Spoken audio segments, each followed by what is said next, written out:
Hello friends 2015 रु आसीथिबा किछि selected question आमे माठे डिस्कशन करिवु जहा कि आपण मानको पई बहुत इंपोर्टेंट। आपण माने जदी सिटी एग्जाम पई सीरियसली प्रिपेयर होचंती ताहले वीडियो को प्रथम रु शेष पर्यंत देखंतु काहे कि ना ई टाइप रो क्वेश्चन ही आपनकर एग्जाम रे आसीबो। आपण जदी प्रतिदिन एई भडी वीडियो देखिबा को चाहुचंती ताहले हम चैनल को सब्सक्राइब करंतु एवं नोटिफिकेशन बटन को ऑन करि रखंतु जहा फल नेक्स्ट वीडियो जेतेबे भी अपलोड हेबो आपने जानि पारिबे आपनकर एग्जाम पई प्रिपरेशन मध्ये हेई पारिबे। तेरे चलतु आज क्वेश्चन आंसर कौन रही डिटेल्स डिस्कसन करवा। तेरे चलतु आज फास्ट क्वेश्चन कौन रही देखा जहाँकि 2015 मसीह जनरल अवेयरनेस रु आसुवा क्वेश्चन देखो। 21 नंबर क्वेश्चन रही क्यों मसीह भारतीय संविधान रे मौलिक कर्तव्य को अंतर्भुक्त करागला 1971 1975 1972 1976 क्वेश्चन टी आंसर आप ट्राई करूँ। In which year fundamental duties were incorporated in the Indian Constitution? यार राइट आंसर हेबो ऑप्शन डी 1976। देखो तो सरकार द्वारा एक कमिटी गठित होइतिला जोटा कि तार ना थिला स्मरण सिंह कमिटी बुझिपारे। तो से कमिटी रो सुपारिश अनुसार ही 1976 मसीह 42तम संशोधन द्वारा नागरिक मानकर मौलिक कर्तव्य को अंतर्भुक्त कर जाइतिला बुझिपारे। तेरे चलते नेक्स्ट क्वेश्चन देखिए जहाँकि 22 नंबर क्वेश्चन जातीय पाठ्यक्रम आधार 2005 क्यों संस्था प्रस्तुत करथिले NCERT NUEPA CBSE ICSE. Right answer होची ऑप्शन कहतु right answer option A NCERT. NCERT रो फुल फॉर्म कोन कहले National council of Educational Research and Training. Next question देखो एनसीईआरटी अधीन रे केतोटी आंचलिक शिक्षा प्रतिष्ठान अच्छी 3टी 4टी 5टी 2टी। How many regional institute of education are there under NCERT. Right answer होची ऑप्शन सी 5टी। तो कौन कौन देखो 5टी होची केउठी केउठी अच्छी अजमेर रे अच्छी भोपाल रे अच्छी आ गोटे मैसूर रे अच्छी भुवनेश्वर रे मध्य अच्छी बीबीएसआर भुवनेश्वर रे अच्छी आ शिलंग रे भी अच्छी। तो ये 5टी जगार आपणकर आंचलिक शिक्षा प्रतिष्ठान रही बा regional institute of education RIE जहाँ को आम सर्टकट रे कहचे। ठीक अच्छे। एबे 24 नंबर क्वेश्चन देखंतु शिक्षा आयोग 1964 रु 66 अध्यक्ष किए थिले Who was the chairman of the Education Commission 1964 to 66? Doctor MS Adiseshiah doctor LS Mudaliar doctor S Radhakrishnan doctor DS Kothari. Right answer होची option D doctor DS Kothari. DS Kothari रो फुल फॉर्म ठारे कोन रहउची डी माने होची दौलत S रे होची सिंह कोठारी डॉक्टर दौलत सिंह कोठारी DAULATSINGH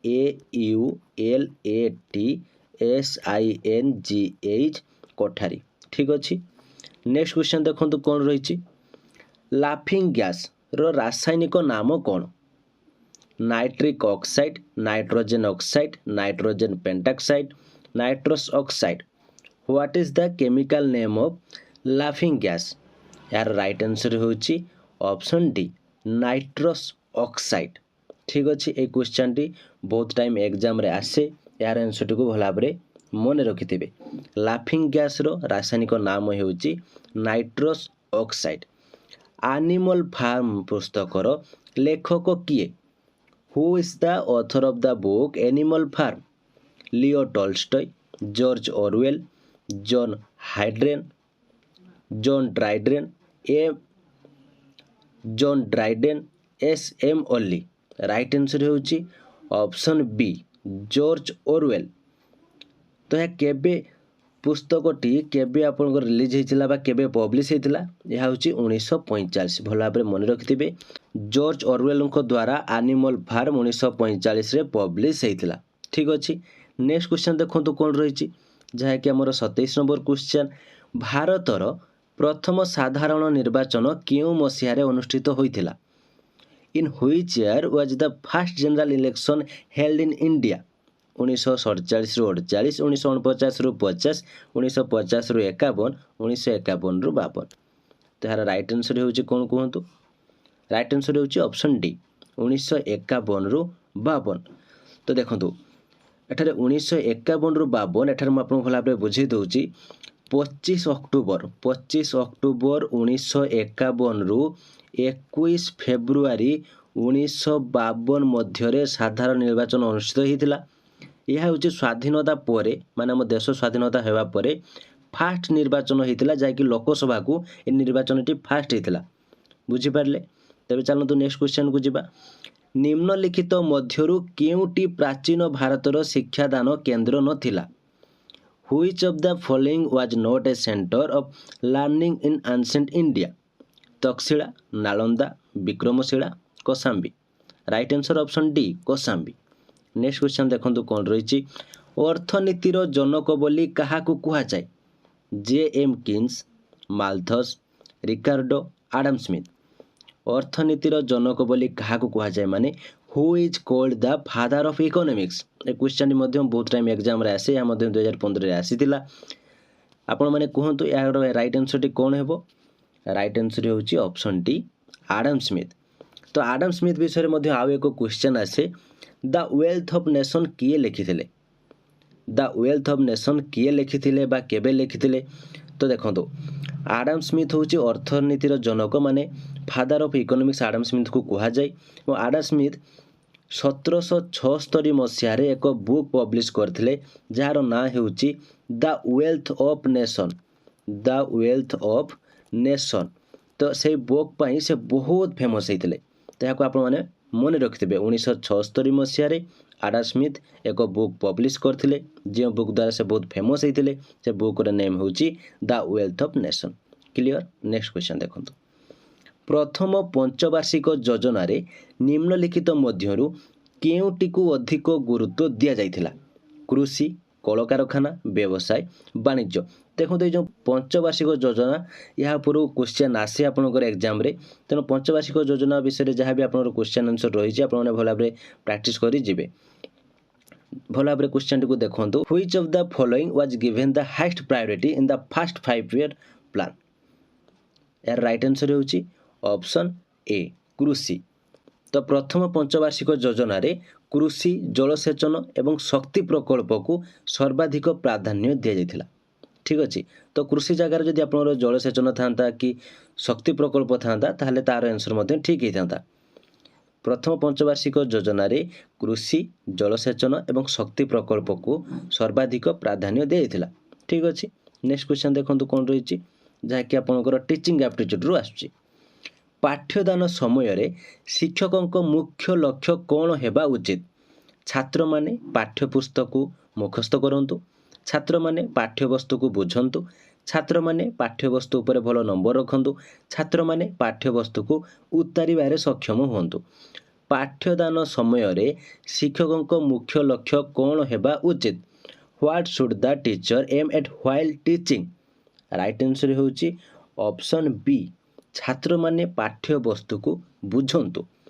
तो फ्रेंड्स यही टाइप रे आपनकर एग्जाम रे आसीबो क्वेश्चन। आपनकर बहुत पिला डाउट मध्य अछंती कि क्वेश्चन आपनकर ओडिया रे आसीबो कि इंग्लिश रे आसीबो। तो बहुत जन मते कमेंट करी पचारथिले।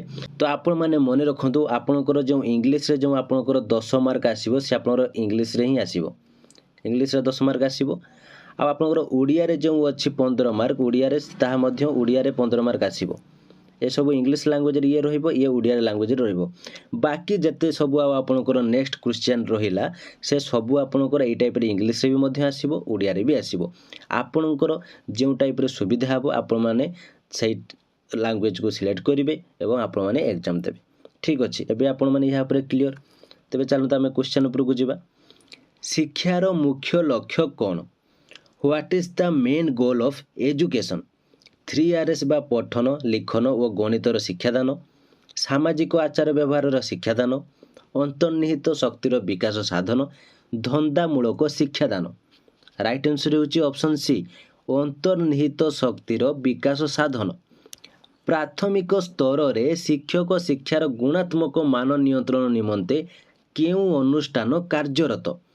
राज्य शिक्षा गवेषणा और तालीम परिषद एससीईआरटी, जातीय शिक्षक शिक्षा परिषद एनसीटी, जातीय शिक्षा गवेषणा और तालीम परिषद एनसीईआरटी, माध्यमिक शिक्षा परिषद बीएसई। तार राइट आंसर होची ऑप्शन बी जातीय शिक्षक शिक्षा परिषद एनसीटीई। एनसीटी रो full form national council of teacher education. Next question देखो कौन रही शिक्षादान रे मूल्यांकन उद्देश्य कौन? What is the purpose of evolution in teaching learning? शिक्षार्थी मानक मेधा तालिका प्रस्तुत करबा, शिक्षार्थी माने पाठ्यवस्तु केते दूर बुझिचंती जानिबा, पाठ्यवस्तुर पुनर्व्याख्या करबा, शिक्षादान रे बाधा पहुंचाउथिबा छात्रों को नियंत्रण करबा। राइट आंसर होची ऑप्शन कहंतु यार राइट आंसर कौन हेबो? शिक्षादान रे मूल्यांकन उद्देश्य कौन? शिक्षार्थी मानक मेधा तालिका प्रस्तुत करबा, शिक्षार्थी माने पाठ्यवस्तु केते दूर बुझिचंती जानिबा, पाठ्यवस्तुर पुनर्व्याख्या करबा, शिक्षादान रे बाधा पहुंचाउथिबा छात्रों को नियंत्रण करबा। तो यार राइट आंसर होची ऑप्शन ए शिक्षार्थी मानक मेधा तालिका प्रस्तुत करबा। नेक्स्ट क्वेश्चन देखंतु तो ये क्वेश्चन टी आपण माने कन्फ्यूज होथिबे कि ऑप्शन बी मध्ये आपण राइट आंसर हेबो कि शिक्षार्थी माने पाठ्यवस्तु केते दूर बुझिचंती जानिबा। किंतु एठार देखंतु मेधा तालिका प्रस्तुत करिया माने आपनकर जो एग्जाम टी हुए भल भाबे एठार बुझंतु। आपनकर जो एग्जाम टी हुए एग्जाम पर आपण रिजल्ट बाहरे, रिजल्ट बाहरिया परे ही आपनकर जणा पड़े कि फास्ट होउची कि सेकंड होउची कि थर्ड होउची कि फोर्थ होउची। आपनकर मेधा तालिका टी प्रस्तुत हुए, आपनकर केते पाठ आपण माने बुझिचंती ताहा आपनकर एठारे जणा पड़े नाही। तो आपण रिजल्ट ही एठारे पब्लिश फास्ट हुए तापर ही जणा पड़े आपण माने किए केते पाठटी को बुझिचंती। तेणु राइट आंसर हेबो ऑप्शन ए। एठारे आपण माने आदु कन्फ्यूज हेबे नाही।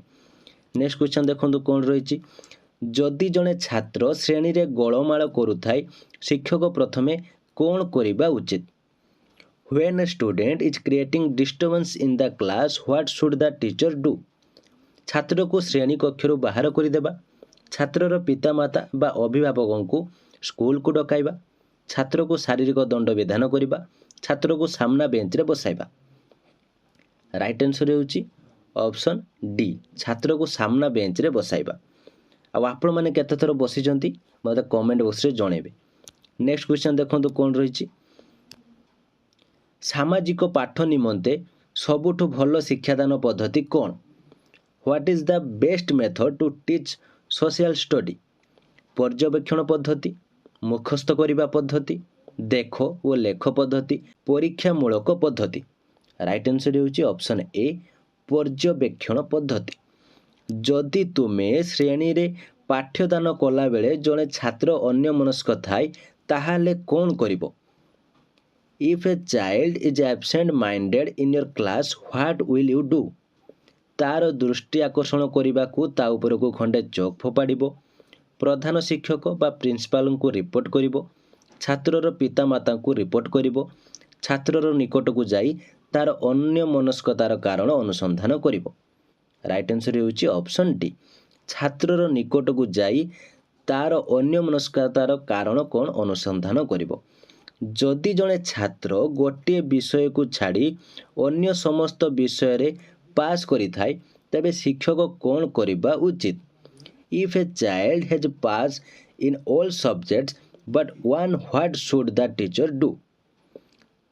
निदान परीक्षण करिबो, छात्र को बेंच उपरे छिड़ा हेबाकू कहिबो, समस्या कौन बुझिबा निमंते पितामाता बा अभिभावकों सहित संपर्क करिबो, संपृक्त विषय को अधिक समय देवा पई छात्र को परामर्श देबो। तो यार राइट आंसर होची ऑप्शन सी हेबो समस्या कौन बुझिबा निमंते पितामाता बा अभिभावकों सहित संपर्क करिबो।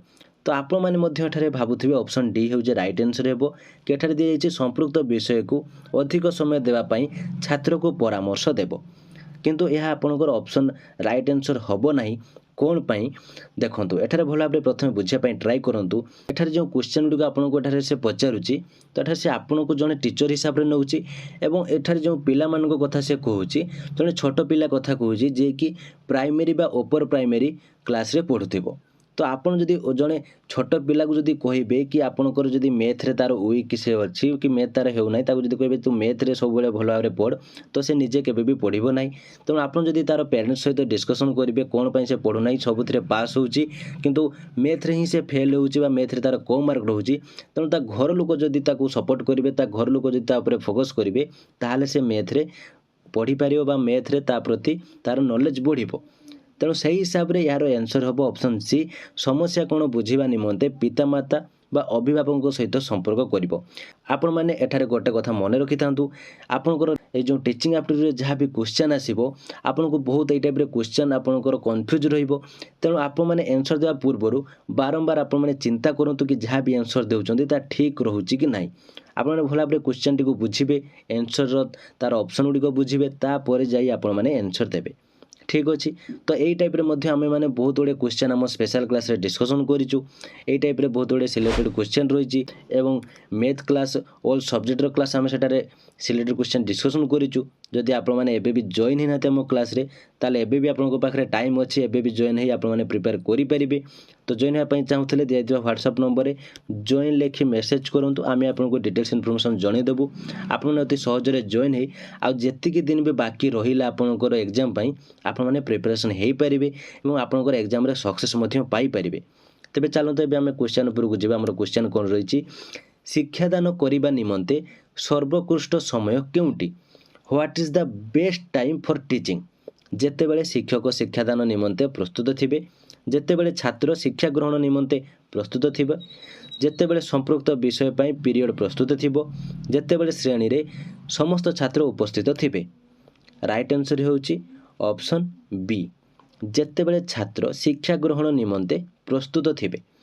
जेतेबेले शिक्षक कौनसी छात्र पचारिथिबा प्रश्नर उत्तर दे पारंती नाही से कौन कहिबा उचित। भला भाबरे क्वेश्चन टी को बुझंतु what should a teacher say when he or she is not able to answer a students question. जेतेबेले शिक्षक कौनसी छात्र पचारिथिबा प्रश्नर उत्तर दे पारंती नाही से कौन कहिबा उचित। मु मध्य ए प्रश्नर उत्तर जानी नाही आस दुहे मिसी ए प्रश्नर उत्तर खोजिबा। बेसी देखई हो नाही बसी पड़ यह पाठ्यक्रम अंतर्गत नुहे तुमे निज प्रश्नर उत्तर खोजी आण।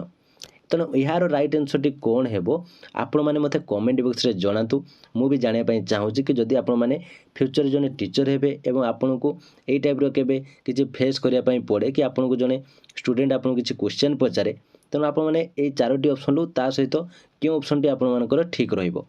ठीक अच्छे तेबे आपण माने यार राइट आंसर कौन हम ऑप्शन ए कि ऑप्शन बी कि ऑप्शन सी कि ऑप्शन डी मते कमेंट बॉक्स में निश्चित भाव में जणातु। तो फ्रेंड्स ये हूँ 2015 रु आसी जनरल अवेयरनेस और टीचिंग एप्टीट्यूड क्वेश्चन थिला। तेणु आपण माने याको भल भाव प्रैक्टिस करंतु। नेक्स्ट आपनकर सेक्शन 2 रे ओडिया लैंग्वेज रही बहुत इंपोर्टेंट आपण जहाँकि आम स्पेशल क्लास डिस्कसन कर सारी। तो फ्रेंड्स ये थिला आज क्लास टी केमती लगिला मुझे किसी डाउट थाई कमेंट बॉक्स निश्चित भाव में जणातु। वीडियोटी भल लगी लाइक करूँ और आपंकर सांगसाथी जदि सीटी प्रिपेयर होती ताले सेमानकु शेयर करूँ जहाँफल से निजक एग्जाम प्रिपेरेसन करेंगे। आपण मैंने जब आम चैनल नुआ अच्छा ताहले आम चैनल को सब्सक्राइब करने को जमारू भूलिए ना कहीं प्रतिदिन आम मैंने सिटी रिलेटेड बहुत गुड़े सिलेक्टेड क्वेश्चन डिस्कसन करुचे जहाँकि आपने जानीपर और आपंकर एग्जाम प्रिपेरेसन करेंगे। और एत पर्यंत जदि आम स्पेशल क्लास आपने जॉइन होना आपण मैंने सिटी ठीक प्रिपेरेसन करना ताले आपण मैंने चाहिए एबे भी आपको पाखे समय अच्छे आप निजक प्रिपेरेसन करेंगे।